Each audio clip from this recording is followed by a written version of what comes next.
I want to talk about these hardboard cutouts that we just posted on the eBay site. There's been a little interest in them. I just kind of want to do a quick tutorial for those maybe who are brand new and not sure how to sublimate them. So this is what they look like. We've got all different types. These are made out of glossy hardboard. So they're white on this side, brown on this side. And then you get them like this. I've got Grandma, Mama, Gigi, the mom. We've also got Granny and a different mom one. So this is what they look like when you get them. They're blank. And this is what they look like when they are sublimated. So you can see how pretty these things are. And see how glossy and shiny they are. I mean, they really are pretty perfect. And then these come with a little acrylic kickstands. 2 little acrylic kickstands that you could just set up. They measure 5 by 6 in total width. And I'm going to do this little tutorial to show you guys. Some of you may be kind of new to how we get the different colors on the words if you want to do it that way. You have the option of going all over color like this. Here's another all over color. And here's probably the most popular one is this one. And you see on this one there's nothing offset. So it really all has to be a picture, which is fine. And all you do on this is you use 4 different pictures, and then you can kind of lay it down on the back. You can see through these holes, and you just want to make sure that a face doesn't land on a hole. So you're going to kind of manually adjust it. So that's pretty simple, really, on one like that. But on these, you may not want all of this picture to go across. This is actually a picture of a mother adjusting a daughter's bracelet on her wedding day. So you see you kind of lose. This might not have been the best picture for this, but you see you lose some of the thing, whereas if you use a different color or a different pattern on the word, it sets it apart. So I'm going to just run you through a tutorial on how I get this and this, how to lay it out, how to make your own template, and let's go right now on the computer and I'll show you. Okay, so the whole actual piece of hardboard is 5 by 6. 6 inches that way, 5 inches this way. We want this to be different than this. So what I'm going to do, I use Illustrator. Depending on what software you use, I make a rectangle that is the same size as the whole picture. So the width is 6. The height is 5. Okay, so there is an outline of the entire picture. All right.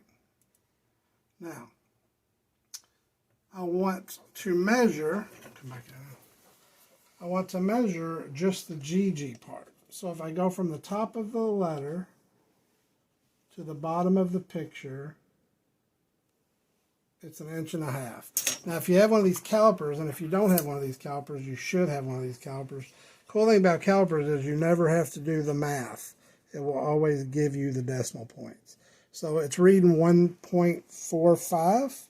So I said it was 1.5 inches. I'm a little bit off. If we go 1.5 inches, we're still okay. So these are at Harbor Freight, super cheap. If you're sublimating, you should get one. So 1.5 inches is how big my pattern is. So now I can make another rectangle. I want it 6 inches. I want it the same width as this one, but I only want the height to be 1.5. Okay. All right. So now, if I take this rectangle and move it right there, now we have a template with no bleeds. We're going to add the bleeds at the very end. I just don't want it to be any more confusing. So this is our GG, and this is our photograph part. Okay. So I've already taken a picture, and this picture is a little wide for this, but not a big deal. We're going to make it a little smaller this way. And I'll stretch it.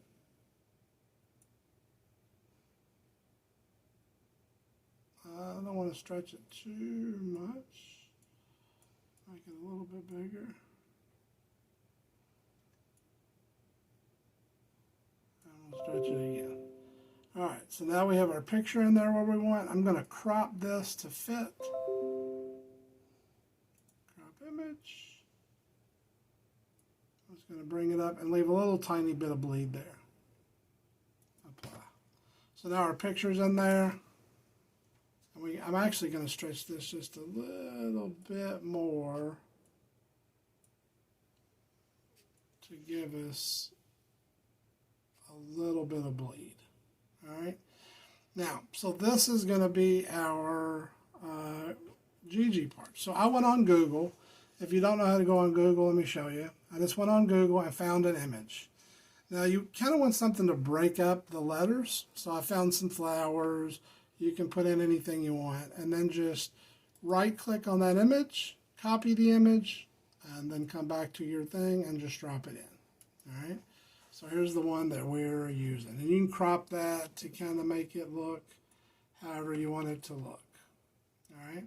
So I can stretch this. And you actually don't have to stretch this because it's just a pattern. You can make the whole thing bigger if you want. Kind of see which part of that looks the best or what. If you like the top or the bottom. I actually like the top a little bit better. I'm going to move the top up like this. And I'm going to crop this image.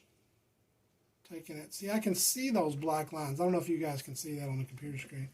But I can see those black lines. So I know where I'm cropping to, what I'm cutting to. So then we just say apply. So now I've got a little bit of bleed over here. I'm going to make myself a little bit of bleed over there. And that should be perfect. So now what I want to do is get rid of my black lines. Delete. Oops. Our best friend, Control Z. And that gets rid of all my black lines. So now I just want to even this out, make sure my flowers are the same width as my bottom picture. Everybody looks good. All right.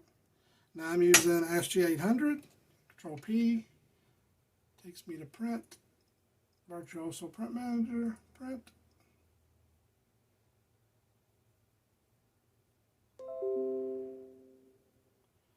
I change my settings to Unisub.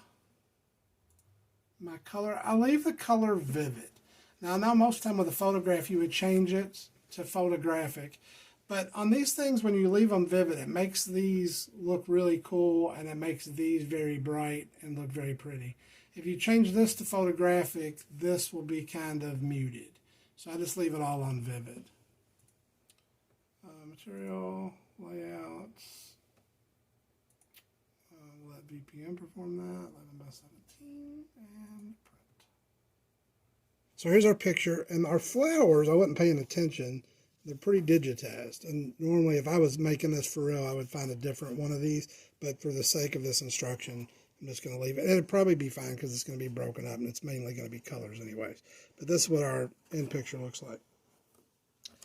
Here is the GG plaque we're going to use. Now, keep in mind, if you've been sublimating any period of time, you've had to learn this the hard way. All of these have protective film on them, so you want to take that protective film off. Okay. Now, when you lay this down, the cool thing is you can see in between those letters. You can kind of see exactly where you are.